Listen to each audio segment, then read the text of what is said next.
உங்களுக்கு கிடைச்ச ஒரு சட்டமன்ற உறுப்பினர் ரொம்ப அருமையானவர், நல்லவர், வல்லவர். 100 சீட்டில் 60 சீட்டு கொடுத்துட்டாரு.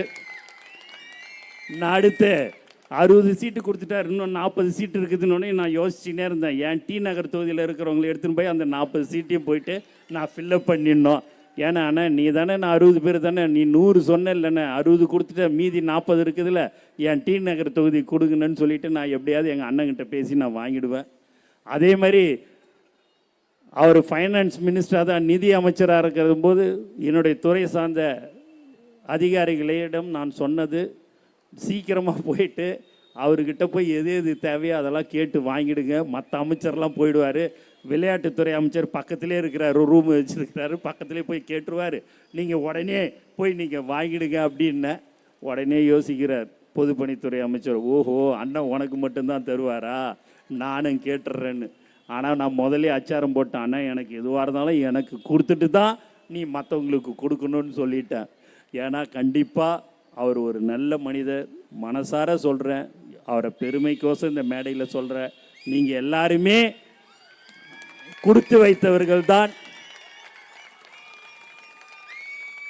ஏன்னா ஒரு சட்டமன்ற உறுப்பினரை பற்றி பேசணும் அப்படின்னாலே பார்த்தீங்கன்னா பொதுக்கூட்டம் போட்டோன்னா விதியேன்னு உக்காந்துருப்பாங்க. 5 வருஷத்துக்கு நீ சட்டமன்ற உறுப்பினர்ரா, உங்ககிட்ட நான் வந்து கையெழுத்து வாங்கணும், ஏதாவதுன்னா ஒரு அப்ளிகேஷன் வாங்கணும், வேறு வழியே கிடையாதுன்னு அப்படியே பொறுமையாக கைத்தட்டுவாங்க.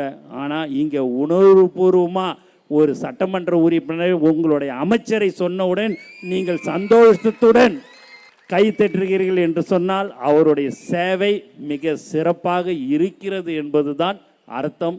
அவருடைய சேவை கண்டிப்பாக தொடரும் என்பதிலும் சந்தேகமில்லை. மேலும் மாவட்ட செயலாளர் சுறாவேலு 6 வருடமாக தளபதி விலையில்லா விருந்தகத்தை நடத்தி கொண்டிருக்கிறார். அவருக்கும் இந்த நேரத்தில் நான் நன்றியை தெரிவிச்சுக்கிறேன். மேலும் நம்மளுடைய மக்களுக்கு என்ன தேவைகள் என்று அறிந்து தமிழக முதலமைச்சர் அவர்கள் உங்களுக்கு செய்வார் என்ற நான் இங்கு சொல்லிக்கொள்ள ஆசைப்படுகிறேன்.